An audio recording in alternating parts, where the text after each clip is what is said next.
Namaskar. Let's continue with the Mundaka Upanishad, the first Prathama Khanda from the ninth shloka, the ninth mantra. So we have seen so far that the creation has happened as an unfolding, one by one, process by process. We have seen it unfurl into its manifestation of plurality from the one single Brahman. So let's see what is happening forward.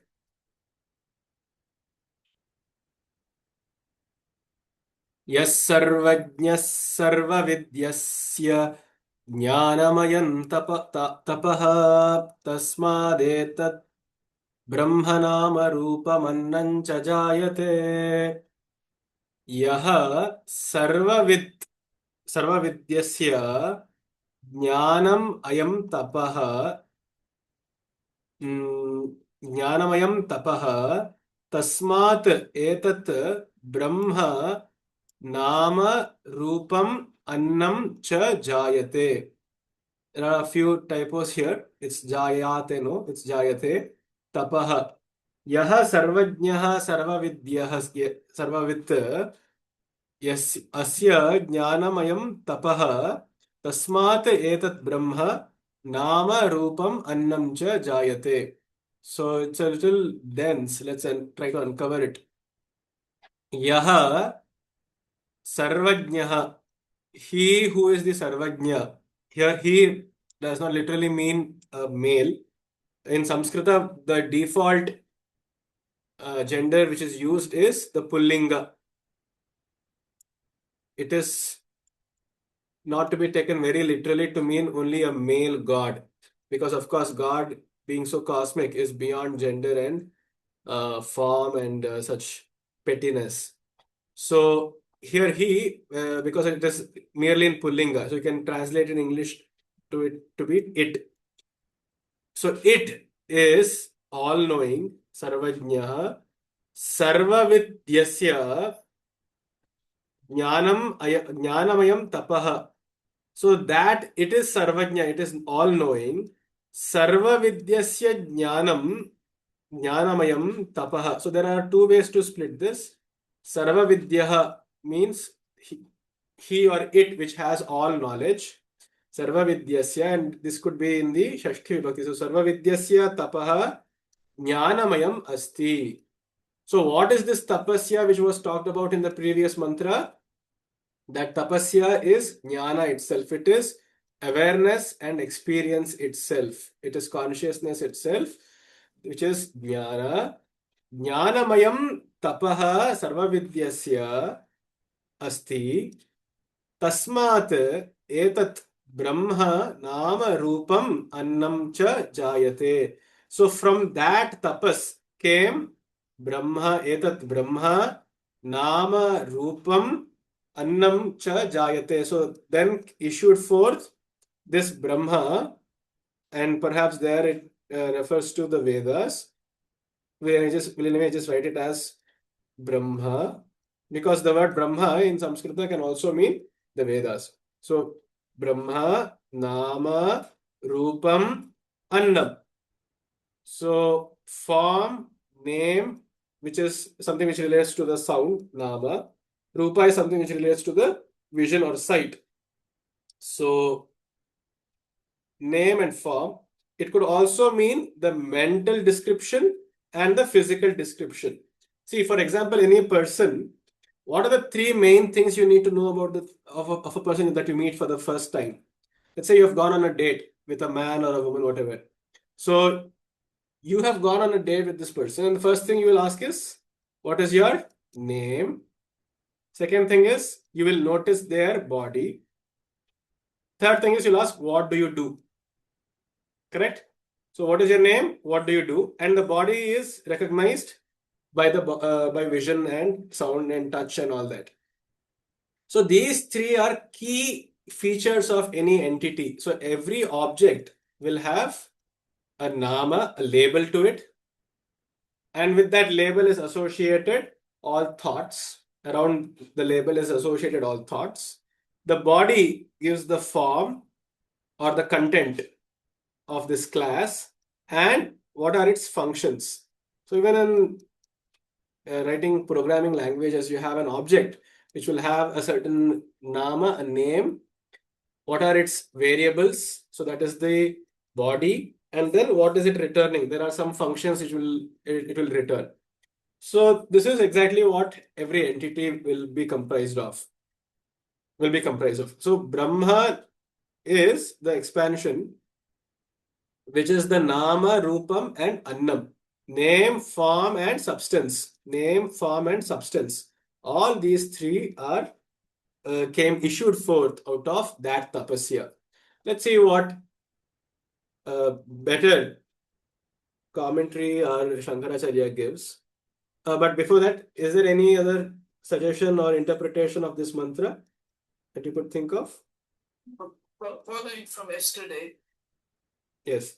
I always want to compare it to today's day-to-day kind of life.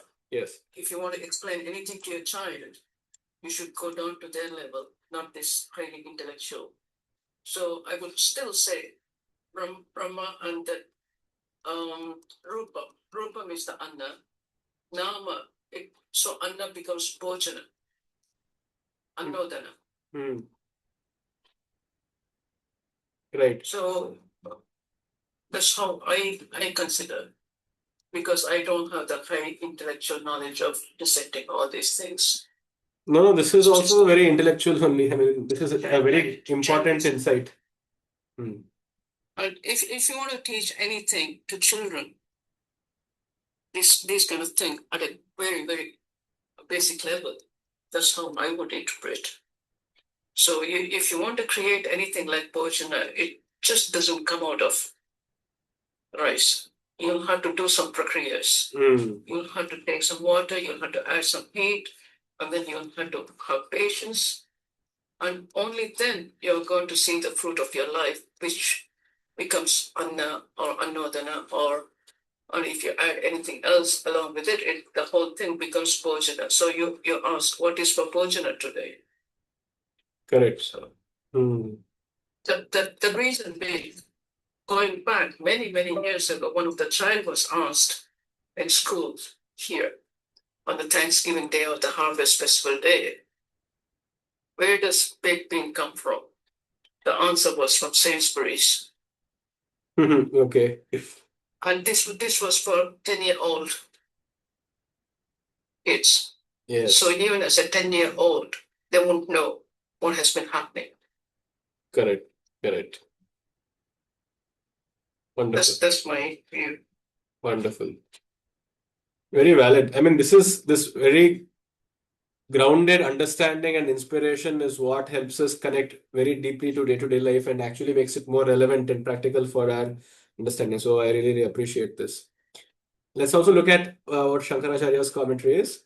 By way of including what was already stated in the mantra as follows, Yaha, as in which was described above as the Akshara, the Sarvajna, that he who knows all, also brings all things as a class. Sarvavid. Okay, so he's splitting the sandhi here to be Sarvavit Yasya Tapaha Jnanamayam. Yaha Sarvajnaha Sarvavit Tasya Tapaha Jnanamayam. That which is all present and all knowing. What kind of tapasya will it do? It will do a tapasya of awareness itself, of jnanamayam tapaha, of awareness and experience itself is its tapasya. This is what he says. And the manifested Brahman by the name Hiranyagarbha. So now, Brahma here refers to the creator, the actual four-headed grandpa figure that we are very familiar with from the Puranas. So the Vedic description of this is called the Hiranyagarbha, one primordial seed, or you can say a grain of rice. What she's going by the analogy of the cooking which is happening. So the grains of rice, which is called Brahma or the Hiranyagarbha, the fetus is so-called firstborn, and then from it, by nourishment, it expanded into Nama and Rupa and Anna. All experiences which is comprised of substance, form and sound. All of this came forth. And such as white, blue, food such as corn, yavan, etc. are produced in the order stated in the last text. There is no inconsistency. Anyhow, with this we are done with the Prathama Khanda. Any questions so far?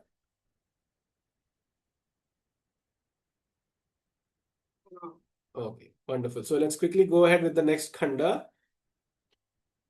तदेतत् सत्यं मन्त्रेषु कर्माणि कवयो यान्यपश्यन्स्तानि त्रेतायां बहुधा सन्ततानि तान्याचरथ नियतं सत्यकामा एष वः पन्था सुकृतस्य लोके तद् एतत् सत्यं तत् एतत् सत्यं मन्त्रेषु कर्माणि कवयः यानि अपश्यन् तानि त्रेतायां बहुधा सन्ततानि तानि आचरथ नियतं सत्यकामाः एषः वः पन्थाः सुकृतस्य लोके.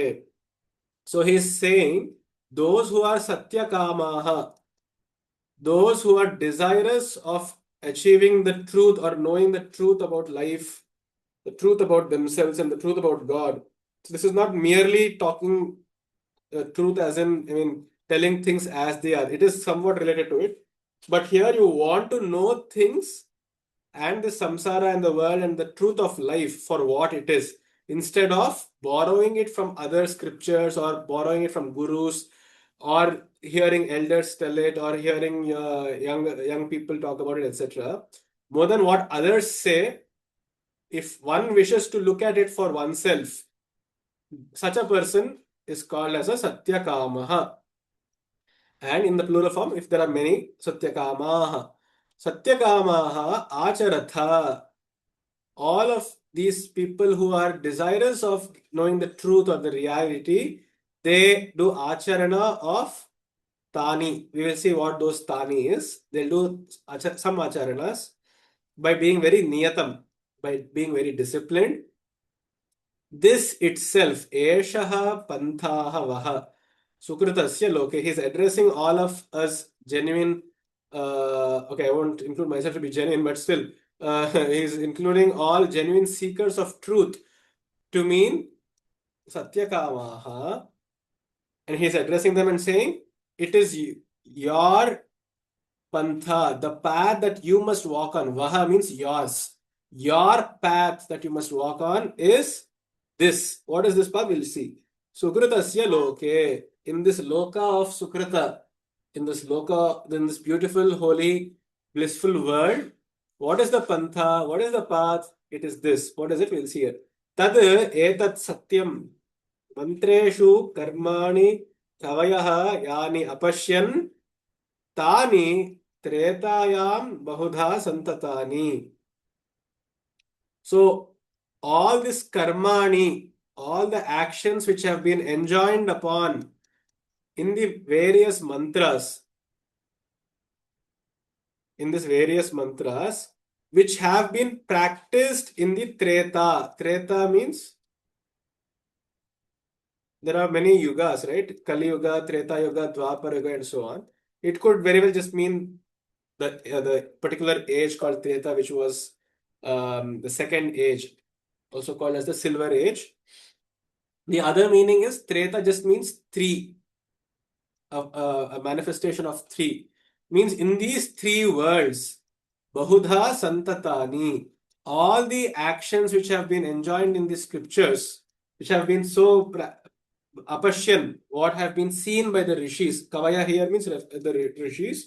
All those mantras which were seen by the rishis and all the karmas that they have told to do has been spread along this across and scattered across these three worlds. Tani acharatha.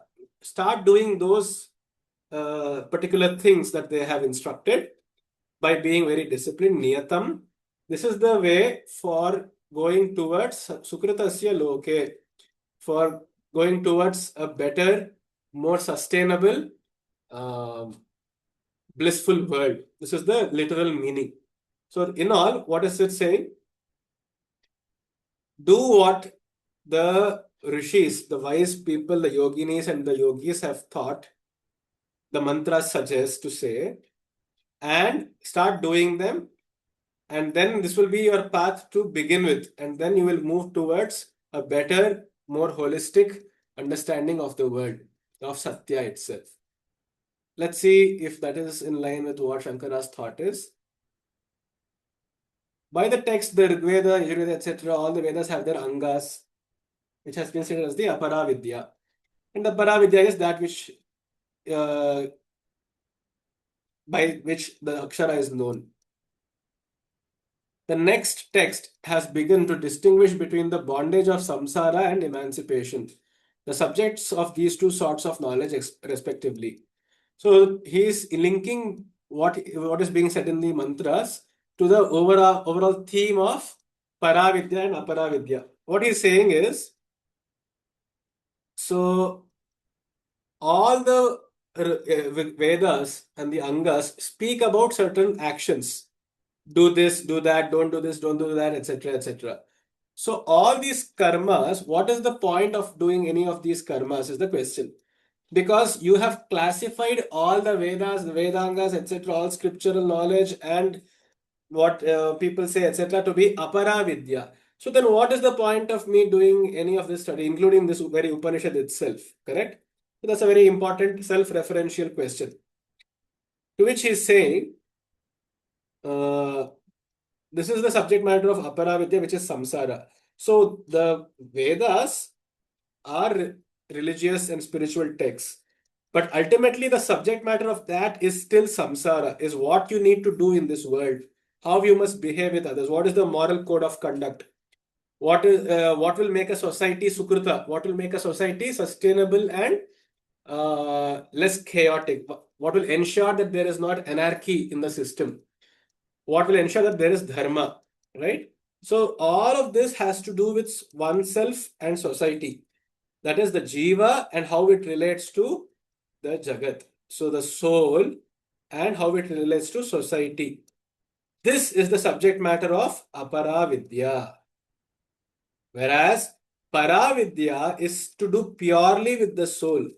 For a person who has gone through all this societal qualms and has had their very fair share of pains and pleasure of the world, and they have gone through those rough tides of life, they are already done with aparavidya. Now, what is useful for them is paravidya, which is that of the soul and knowing themselves and the truth of the world. So he says, but still, but still, those who are still concerned with this level, in the lesser level of dealing with the soul and the society, for them, one cannot just neglect away and bin away all this Vedas, etc., by saying there is aparavidya, because it is important for them to raise slowly to rise to that level. The subject of so it cannot be discarded by everybody, and the subject matter of Paravidya is emancipation, that is, of moksha, of freedom, of knowing, which consists in the cessation of the samsara, which is beginningless, endless, undecaying, immortal, deathless, etc., but being centered in the self and transcendental bliss without a second. First, it is attempted to elucidate the subject matter of Aparavidya, for it is only when it is seen that it is possible to get disgusted with it. Accordingly, it will be said later on that having examined the world by karma and so on. That what is Tadetat Satyam means whatever it is, that is itself called Satya. Tad etat Satyam. Whatever that, as in whatever has happened, when you say it as it is, that is what you call as truth, right?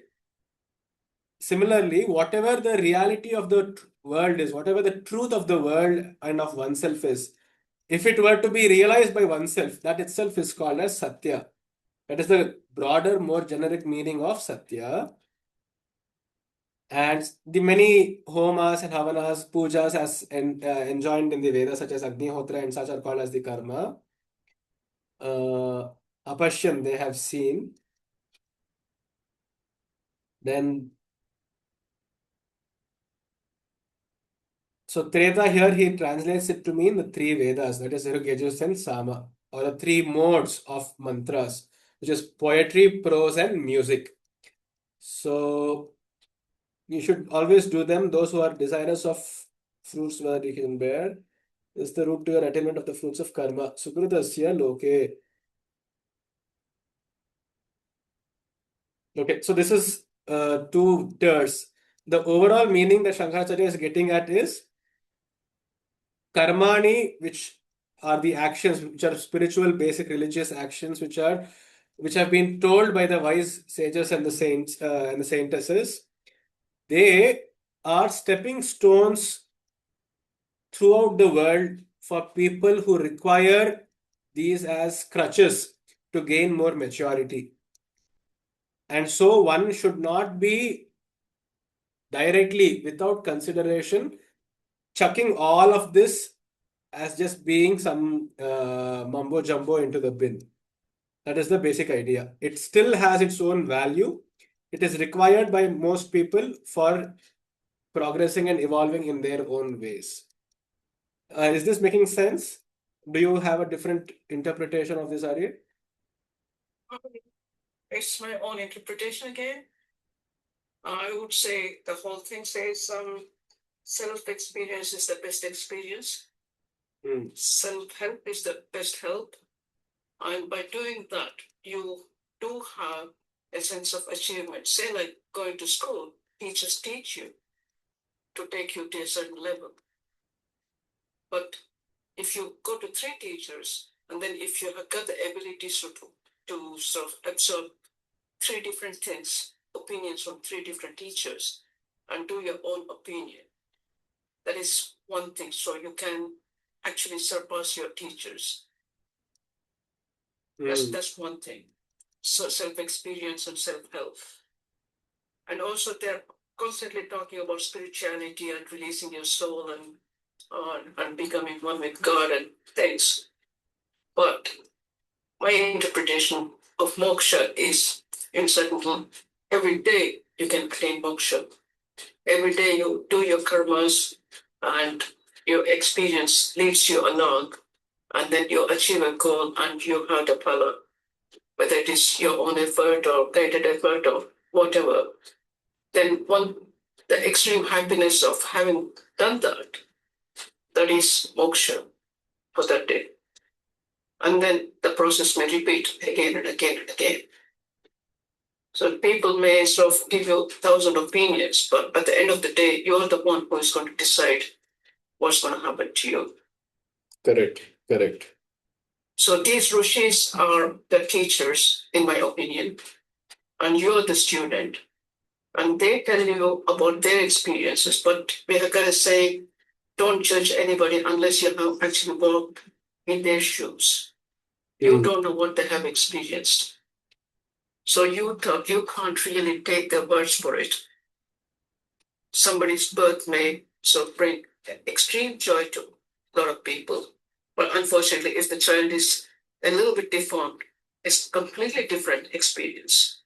It's the same with death also. It could be a good experience, it could be a bad experience, but you have got to sort of experience itself to be able to judge and then reach moksha or sukritasya loka or whatever. Wonderful. Very true. I agree. Self-help is the best help. That's a very powerful motto to live by. Yeah. But then would you say that by following this motto too rigidly, one may fail to ask for help when it is most needed? Let's say, then one would feel somehow shameful to even ask for help. Would that be a valid consequence if we just followed this motto? You shouldn't be shameful of asking for help. But the thing is, when you go to ask for help, you should find the right kind of person to ask for help. Correct. Unfortunately, say like if you say I'm giving you again day-to-day experience of like if you want to get a financial help or to make some decisions, if you unfortunately go to your crook, you may be misguided. But if you go to a proper one who has been experienced and who works selfless, he totally works for others and he's accredited, then you're in the right path. This is how previously they used to use the teachers or gurukulas. It's the same way as you choose your school nowadays. And these things were written 500 years ago, and that was contemporary. And we can interpret it for those days. But what's happening in the present day, you should be able to adapt everything to present day as well. Plus, keep the tradition of what used to happen. Correct. You should seek help, but ultimate decision is going to be your own decision, guided by God or your own instinct or your own Atma or your own soul. Perfect. So seek help, but from the right people. Yes. From the right people. That's a good way to succinctly express it. Yes. Let's move on. Yada lelayate hyarchis samidhe havyavahane tadajya bhagavantarena ahutif pratipadayet. Yada lelayate hi archihi. Archis is in Sanskrita meaning Agni. When Agni is lelayate, meaning when it is flickering, or when it is, you should imagine a flame, which is, if you remember, a very big campfire or a homa that you may have seen. The flames are engulfing, the tongues of flames are moving all about. So that is called lelayate. Samidhe havyavahane. So just as the flames are moving about, when the havyavahana, when Agni has been samidhe, has been ignited with a lot of fuel, tada ajya bhaga vantarena ahutihi pratipadayet. So that exactly is the time when you must offer the ahutis into the, along with the ajya bhaga and other oblations, into the fire. So basically you should strike the rod when it is hot and at noon. So that is the basic proverb of the mantra here. So what is it perhaps suggesting? One must perform the oblations into the fire when it is set ablaze. This is the little meaning. I would read this mantra to mean when a person, so here Ajya and Ahuti, all these are our minds or our energy, resources, etc. When the situations around are conducive, these are the fuel for the Agni. When Samidhe Havyavahane, when there's a lot of fuel, conducive environment for us, we must ignite the fire of passion for the truth within us and offer our energy, time, resources, and emotions into it. This is what I would read this to be, more metaphorically. What do you think, Shantari? Do you? So about to say, strike the iron while it is hot. Yes. That was the thing which came into my mind. Correct. Because there's no point in putting the key to a dying fire. Yes. Just the same way, if you want to help a hungry person, there's no point in giving food to him after he has fainted. Correct. So you should do the kriya at the right kind of time. Strike the rod when hot. Correct. Any action you take, you should do it at the appropriate time. Not after, not before. Correct. Of the various kinds of karma, Agnihotra is first explained to show what it is, because it is the first of all karma. How is it to be performed? When the flame moves, the five being well fed by fuel, then in the flame, so moving between the portions where quantities of ghee are poured from either side, is called the avapasthana. One should throw the oblations, intending them for the devata. As the same has to be done during many days, the plural oblations is used. This karma marga, which consists in properly offering the oblations, is the road to the attainment of good worlds, but it is not easy to do the properly. Impediments are many. Okay, so he's giving a more literal interpretation and connecting this to a different yaga called as Agnihotra, where a certain practice of offering the ghee at the right time becomes more important for getting the right phala. So he's interpreting this mantra to be suggesting when exactly what the protocol for putting that ghee is. And I mean, in today's context, like Shantaja is telling, it may have been a tradition of those times, but if we have to read this mantra from contemporary modern perspective, uh, practically I would not, because I don't do this Agnihotra, so it's not really relevant to me. I would say then the metaphorical meaning which she was suggesting, strike the iron when hot, it would be the gist. Is that correct? Yeah. यस्याग्निहोत्रमदर्शमपौर्णमासमचातुर्मास्यम् अनाग्रयणम् अतिथिवर्जितं च अहुतम् अवैश्वदेवम् अविधिना हुतमा हुतम् आसप्तमांस् तस्य लोकान् हिनस्ति. Let me read it again.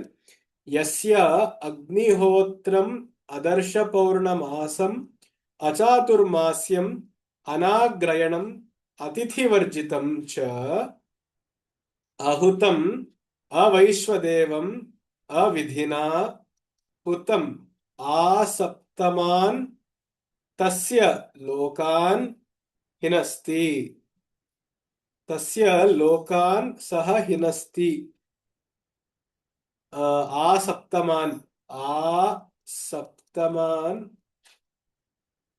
सप्तमान्. So the Saptama Loka is the Satya Loka, or you can say Om Bhuhu, Bhuva, Suvaha, Mahaha, Janaha, Tapaha, and Satyam. These are the 7 lokas which were said to be there, with 7 realms which are said to be there, starting from the very earthly, the very grossest sphere, which is the material which we see around ourselves. And then there are subtler and subtler realms, supposedly. And the most sukshmatama of all this is called the Satya Loka. So all in all, there are 7 lokas to which jivas go depending on what kind of karma they do. So what it is being said here is, these are the names of the different popular sacrifices or yajnas which were done during those days. Agnihotram, Darsha Purnamasyam, Chaturmasyam, Agrayanam, Atithi, Vaishwadevam, and so on. So, Yasya, he or she or it. Yasya Agnihotram. So, ones whose daily ablutions, you can interpret it that way. Yasya Agnihotram Atithi Varjitam Ahutam Avaishwadevam Avidhina Hutam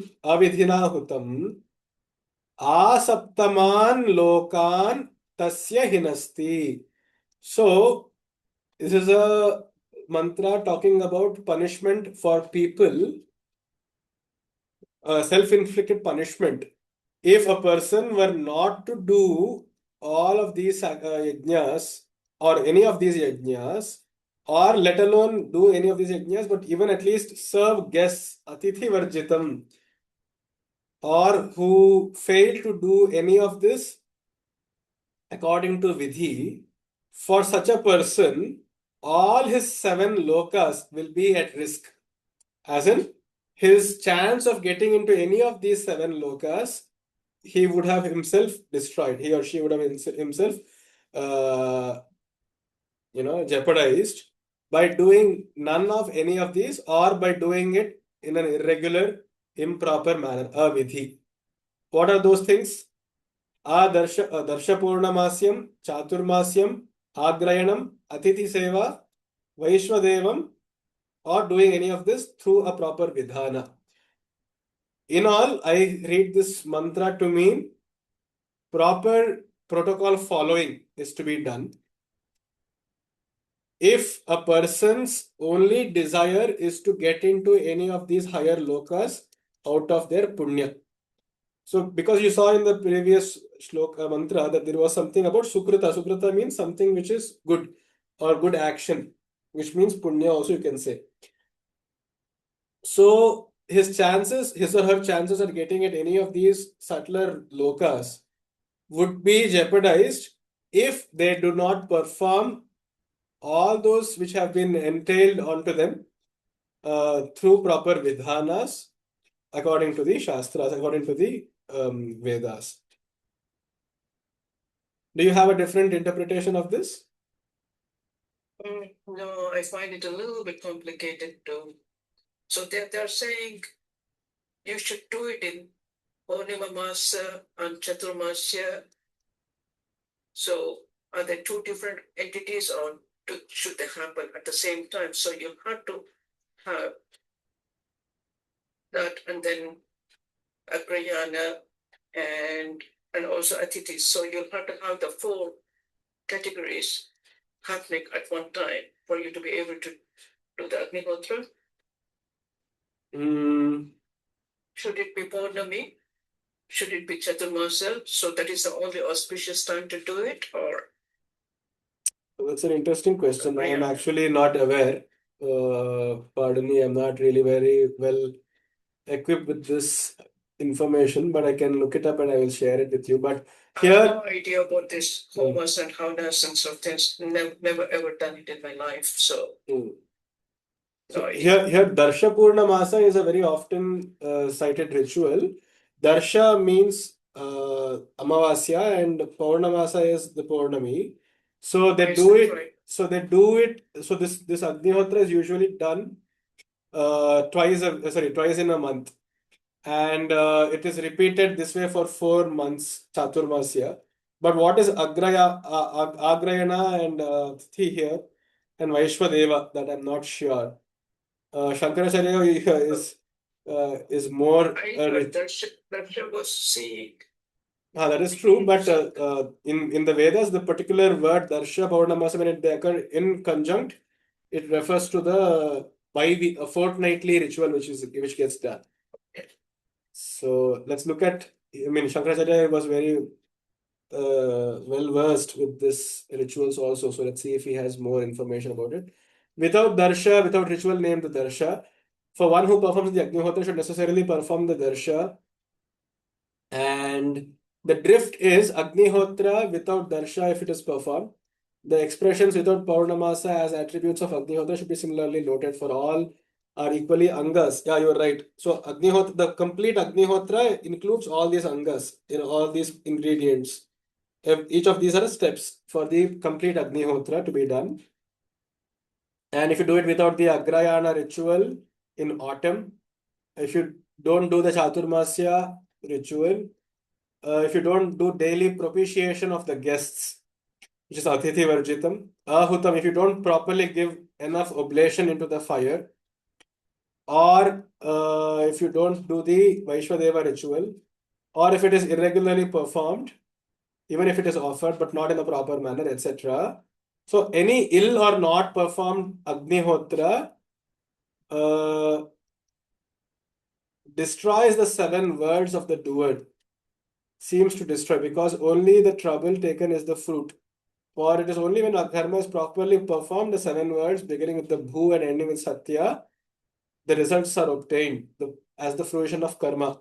These words are not obtainable by Agnihotra and other karma performed as just above stated, and therefore it is said to be destroyed. But the mere trouble is ever present. Or it may be construed to mean that the 3 ancestors and the 3 descendants connected by the offer of oblations do not confer any benefit on the soul by virtue of the Agnihotra, and the rest performed as above. Okay, so what he's telling is, he is saying this mantra is critiquing very sarcastically this manner of doing rituals to get something. He is saying, even if one were to go by the karma kanda of the Vedas, that is to do A, B, C, D, E, F, even something as simple as Agnihotra. Agnihotra is said to be one of the simplest rituals of all mentioned in the Vedas. So out of even those rituals, even if you take the first most basic one, which is Agnihotra, it will not even yield you any result which one hopes for. But at least when in those days they hoped for gaining different levels of Swarga and different levels of experience of bliss and joy through these worlds. So the idea is if you don't do it properly, including all these angas as an example of Agnihotra, if you don't do it with any of these, you will have jeopardized your chance. You will have risked your chance of getting into any of these. And you would have spent a lot of time in trying to do each of these with proper dedication and discipline and being stickler for rules. So he's reading it this way, that Karma Kanda has this innate flaw that your fruits of actions are not promised to you because you would always have done something wrong with the process, with the protocol. So if I were to do an experiment in my laboratory, I must do A, B, C, D, E, F accurately and to the best of my knowledge. So any error which occurs in the results of after the analysis, I will have to necessarily attribute it to either some human-made error or some other noise or something in the experiment. So I will not be getting the results as I had desired is the main problem with this protocol following. Is that a valid interpretation? I totally agree. So, like, anything you do, you should have a proper protocol. You just can't decide and sort of go on, build a house. You have to have a proper plan. And then when you're going to start, how much money you need, who is going to be the contractor. So you have got so many things to look into.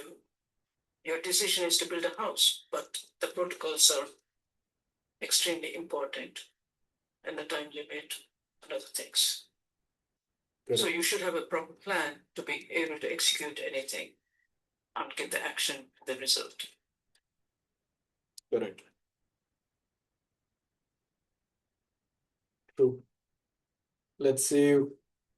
Now, all of these, Upanishads, sometimes they take a detour from the actual subject matter, sometimes to talk about some worldly wisdom also, just as it has been doing in the last 2, 3 verses. Strike the right rod when it is hot, plan properly, follow protocols, etc., etc. So yeah, it does talk a little bit about worldly wisdom as well. So if you want to travel from one place to the other, you just don't go sit in the car. You actually will have to plan your journey. And you have to plan what you're going to take with you, what the weather conditions are, what the road conditions are. And if this road is not going to work for you, which other route are you going to take? And okay, your final destination is the place where you want to go. But are you going to go by car? Are you going to go by plane? Are you going to go by bus? You'll have to do the forward planning before you literally embark on your journey. That's another way I look at it. Correct. So Protocols. plan before journey, yes. It could be a journey in your life. You can't become a very wise person just overnight.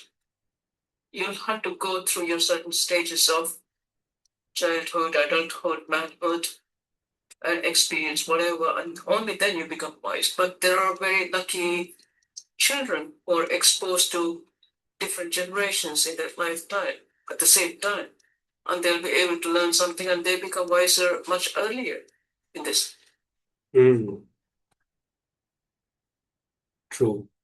So the planning for the journey of life itself is going through the phases and experiences in a more aware manner. Is that what you're saying? Yeah, but the thing is, planning for the journey of your life, you have to come to certain maturity. Yes. That is completely different. Mm. Because that is more on a spiritual level. But Correct. once you're mature, if you want to execute anything, any action, you have got to have a proper plan. Correct. Am I confusing you? Or I'm No, confused myself? I don't know. It makes sense. I understand that planning for life itself is a sign of maturity. Is that what you're saying? Yeah, but that yeah, Right. you should have certain knowledge what life is all about. Hmm. That knowledge doesn't come when you're adult. Correct. Like they say, the first few things you learn from your parents, and then the first other things, the quarter you learn from your teachers, and then quarter from your friends, and then the rest of it from self-experience. There is a subhashita like that. Correct. Yes. But I don't know if this is going to sort of apply to this shloka. Not directly, but yes, these are useful detours. These are actual practical wisdom pearls. So I totally welcome them. Let's continue. Kali karali cha manojava cha sulohitaya cha sudhumravarna स्फुलिंगिनी विश्वरुचि च देवी लीलायमाना इति सप्तजिह्वाः. The iti sapta jihvaha, there are 7 tongues of fire, which are Kali, Karali, Manojava, Sulohita, Sudhumravarna, Spulingini, Vishwaruchi, are the 7 tongues of fire. So we spoke of how we should offer the oblations into the fire when it is spewing the tongues and when the flames are ablaze. So it's see, sometimes Upanishads are very esoteric and enigmatic. It's very difficult to connect it directly back to the question it started off all with. It takes a very roundabout way, a very circumlocuous way of looking at things. Sometimes it feels that way, as in this case, because it is not really directly connected to what the subject matter of the Upanishad was. But let's look at it from a more, let's give it the benefit of doubt and just see if we can derive some meaning out of it. I look at this at it this way, that the 7 jihva, the 7 tongues of fire. So usually fire is associated with passion or with desire, right? And I read this to mean 7 different kinds of fire or passions or forces. One is Kali. Kali is the all engulfer. So that which just gulfs whether we like it or not. So that could be just time. Literally, Kali also means time. And Karali is that which is fierce. There are some fierce aspects of our lives, some fierce passions which are very dangerous, very ugly. So that is also Karali. Manojava is something which is very fast, as fast as the mind, or it could also mean something which is very young as the mind. So, we usually associate agility and mobility with younger age.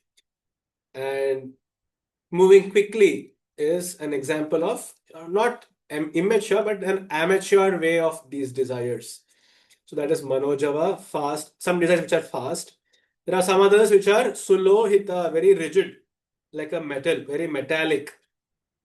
So metallic is another uh, passion, as in something which is very rigid, which is very shiny and lustrous, but also very strongly rooted. So that could be Sulohita. Sudhumra Varna is something which has a lot of cloudiness, very smoky. Some desires of ours which are very smoky, something which is a gray area. It's really, it's testing the waters of morality and ethics. So those are such. And then Spulingini is something which is very sparky. Spulinga is sparks and those embers. Spulingini is something which is very sparky desire, which is very spontaneous and which is scattered everywhere. So there are some desires as such. Vishwaruchi, and the last one is that which likes to taste everything, tasting variety or diversity. So these are the 7 categories as per my reading of the different fires of passion. Do you have a different metaphorical understanding of this? Well, very quickly, so Karali is fears. You said fears aspects of dangerous kind of thing. Correct. And in 7 stages of life, different things, or maybe 70s, I said, like when you're an adolescent, you may fall into bad category, and you may try to start smoking or trying drugs and some things. That's one of the dangerous aspect of it.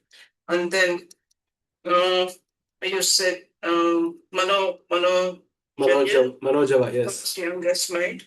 Yes. So you have graduated, you have come to work, and then you have got to choose certain things. But modern day people are not interested in actually working, so they don't worry about the work. Their worry is how to make a quick buck, making money very quickly. That's one of the desires. And then mechanic sort of thing. Some people may go after certain assets, gold, silver, bitcoins nowadays, and that kind of thing. Oh, fantastic. That's a very nice correlation. Okay. Yeah. And smoking desires in the gray area. It could be, say, an adult man or adult woman who wants to become adulterous. Yeah. Or trying to sort of test the waters. What is it going to be like? Things like that. And sparky desires could be like, oh, if I gamble, maybe I'm going to make a lot of money. So you have that kind of desires, maybe another way of making quick buck and some things. And spirituality is one of the very, very wise person, or the person who has tried everything, but actually knows when exactly to get out of it. You have tried finger in every pie, but you know exactly when to take your finger out. Oh. Because you're playing with your fire. These are the 5 tongues of fire, okay? And you're wanting to test the waters of each and every limb of these 7 tongues.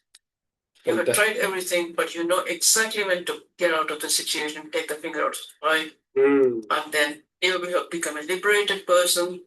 And then you will be able to tell people, hey, look, this is what happened to me. This is how I got out of it. This is my personal experience. So he becomes a wise person to be able to advise other people of what he or she experienced. This is mind-boggling, fantastic. Yeah, the 7 stages of life. Wonderful. So the fierce aspects, the dangerous aspects, the flowing with time, petty youngish desires, and then asset making, adultery and other such gray areas, and quick bucks, and trying everything, trying and testing, trial and error with everything, and then gaining wisdom. Okay. Really good. We can do one more and then we'll stop. एतेषु यश्चरते भ्राजमानेषु यथा कालं चाहुतयो ह्याददायन् तन्नयन्त्येताः सूर्यस्य रश्मयो यत्र देवानां पतिरेकोऽधिवासः एतेषु यः चरते भ्राजमानेषु यथा कालं च आहुतयः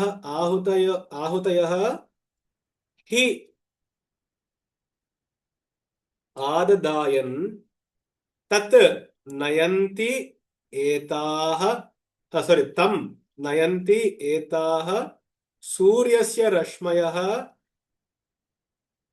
यत्र देवानां पतिः एकः अधिवासः.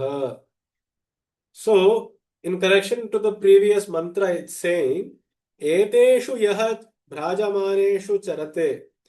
He or she who is courageous enough to charate, to walk amidst these flames which are bhrajamana, which are blazing, yatha kalam cha, and in an appropriate time. Yatha kalam means at an appropriate time, for the appropriate amount of time, indulging in each of these 7 flames.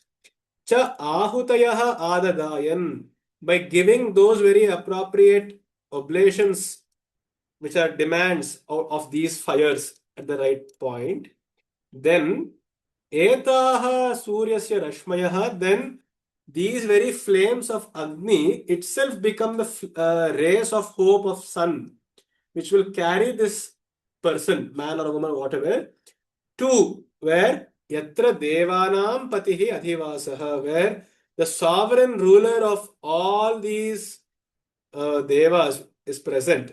Saha Ekaha, that one entity which is the sovereign ruler and the cosmic ruler of all forces of nature, to such an adhivasa, to such a palace or to such a home of God, he or she will be carried forth. He will be transported there. This is the literal meaning. So I read this to mean one who is courageous enough to go through all of these stages of life in line with the energy we are going by, which was put forth by Shantaji. So one who has the courage to go through even the dangerous and try out things and do all the requirements of life, and but spending time appropriately, not overindulging or underindulging, but indulging the appropriate amount, a middle path, and whatever is ahuti, whatever his resources, his or her resources and energy are, which are his or her ahutis, he has to give those adadayan. Then such a person will be led by rays of hope and of positivity towards something which is much bigger than life itself. This is my reading. What do you think, Arya? If you want to say it in Kannada, Hmm. at a very young age, my mother used to tell me, and she still tells us of my Arakke hechabeda, morakke takkabeda. Okay, stay in the middle. So if you go well beyond very, very high up, when you fall, you're going to experience more hurt. If you fall from 5 feet, it's okay. It's Correct. cushion. If you fall from 30 feet, it's okay. If you fall from 60 feet, maybe you can break your neck. Okay? And if you come down to 3, it is a little bit easier for you to sort of come back up, back to the middle, because it's a very short distance to travel back. It's like a sine wave. And if you go to the very, very bottom of the well, or very big bottom, it takes a long time for you to sort of come back up. So don't be too greedy to reach an extremely higher level, and don't be too lazy and become extremely tamasic, and then you won't be able to achieve anything. That's my interpretation of Arakke hechabeda, morakke takkabeda. I can't find English equivalent. Stay in the middle path would be the best thing. Correct. Yes. The Agnihotri who performs the karma, Agnihotra and the rest in these different bright tongues of fire at the time fixed for the performance of the karma, these oblations becoming so many rays of sun conduct him to heaven, where Indra, Lord of the Devas, singly rules all over. The Adadayan means taking the sacrifice. Anyhow, this is all just a little interpretation of the mantra itself. But yeah, I would prefer. Devendras and all those people, did they ever exist? Are they all contemporaries of the time, many, many, many thousands years ago, and it has become a story? I'm so skeptical about things. I don't have an answer to it, but I don't know it myself either. But yeah, they were definitely important devatas of the Vedic times because they find mention so many times, almost They half could of have been the extremely highly qualified gurus. They could have been legends yes, who have been elevated into the status of level a of god. gods and Correct, goddesses. correct. Very, very possible. I mean, we also use these phrases, god of cricket, god of acting, and all. We find so many people start worshipping actors and film actors and actresses on the streets like a god. I have seen myself in Karnataka, particular actors whose name I won't take, but they worship him, they consider him their god. They're all fans. Yeah, I have seen Now, this happen. talking about that, I had a very nice experience with a chauffeur from Ghana Hmm. who brought me home from Heathrow to home. And we struck a conversation, 80 miles journey. Believe it or not, his goddess was Hema Malini, and he is still Hema Malini, who comes from Ghana. Okay. And childhood days, he was reminiscing so much of Hema Malini. And he said, I would like to meet her one of these days. And he still stays back in that era, a middle-aged man. Oh, I see. Yeah. So in his mind, she's a devata. Mm. Because Sita or Gita, he says, I love the film. Mm. So if she was so popular, and it is the same with Mother India. Mother India is so popular in Ethiopia. The moment you say you're Indian, oh, Mother India. So they have all become legends for them. So I don't know.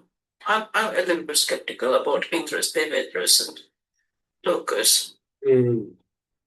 It's a valid. I mean, I myself also am pretty doubtful about it, but uh, regardless, I mean, whether he exists or not, it's of little value to us, except that we are interpreting. It just changes our interpretation of this mantra, and I am on board. And accepting that. Yes. So it's time. Let's wrap this up. Let's do a quick 3-4 minute meditation and then wrap this class.